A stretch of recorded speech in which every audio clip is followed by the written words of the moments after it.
Diskriminasi adalah senjata mematikan. Manusia wajib dihargai sebab mereka adalah harta paling berharga di hadapan Allah Sang Pencipta.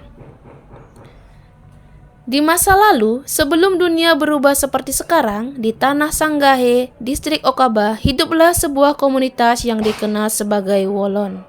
Mereka adalah para pemburu, penogok sagu, dan penangkap ikan di rawa-rawa.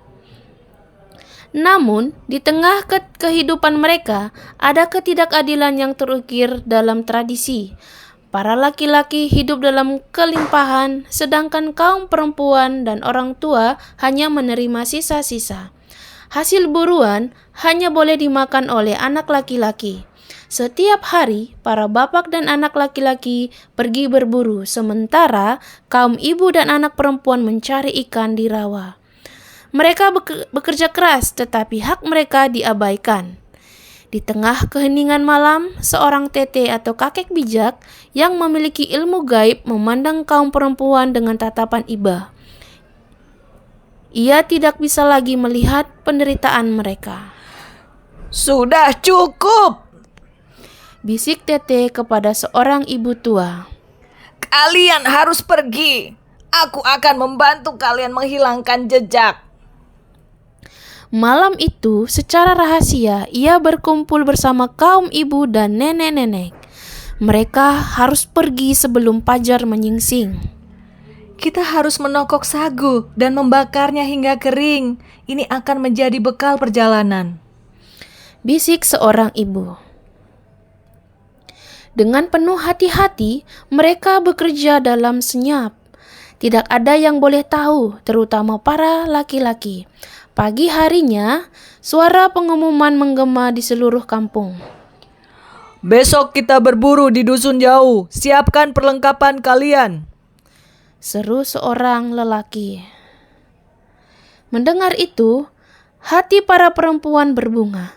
Ini saat yang tepat untuk pergi. Malam itu tidak ada yang bisa tidur. Ada harapan yang menyala di mata mereka. Keesokan paginya, begitu para lelaki masuk ke hutan, para perempuan segera mengumpulkan barang-barang mereka. Sagu bakar mereka masukkan ke dalam noken, sementara anak-anak digandeng erat. "Kita berangkat sekarang," bisik salah seorang ibu. Di bawah perlindungan seekor anjing, mereka berjalan menyelusuri tepi sungai, melintasi rawa menuju tepi pantai barat. Anehnya, setiap langkah mereka tidak meninggalkan jejak. "Tete pasti telah memakai ilmunya," gumam seorang nenek sambil menatap ke belakang. Mereka terus berjalan hingga tiba di sebuah tempat di belakang kampung Wamel. Di sana mereka beristirahat. Napas mereka tersenggal, namun hati mereka tetap tenang. Mereka telah bebas. Di sisi lain, para lelaki pulang dari berburu dengan tangan kosong. Namun, yang mereka dapati di kampung bukanlah keceriaan, melainkan keheningan yang menyesakkan. "Mana ibu? Mana nenek? Mana anak perempuan kita?" tanya seorang anak lelaki. Suaranya bergetar.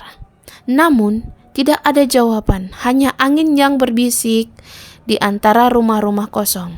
Mereka mencari ke segala penjuru, tetapi tidak menemukan satu jejak pun. Saat itulah mereka sadar, mereka telah kehilangan ibu mereka, saudara perempuan mereka, dan kasih sayang yang selama ini tak mereka hargai. Dan sejak saat itu, para lelaki Wolon hidup dalam kehampaan, membentuk komunitas baru tanpa sentuhan lembut seorang ibu, tanpa kehangatan kasih seorang perempuan. Mereka yang dulu kuat, kini merana. Sementara itu, para perempuan yang pergi membangun kehidupan baru negeri yang jauh, meninggalkan jejak yang tetap dikenang hingga kini.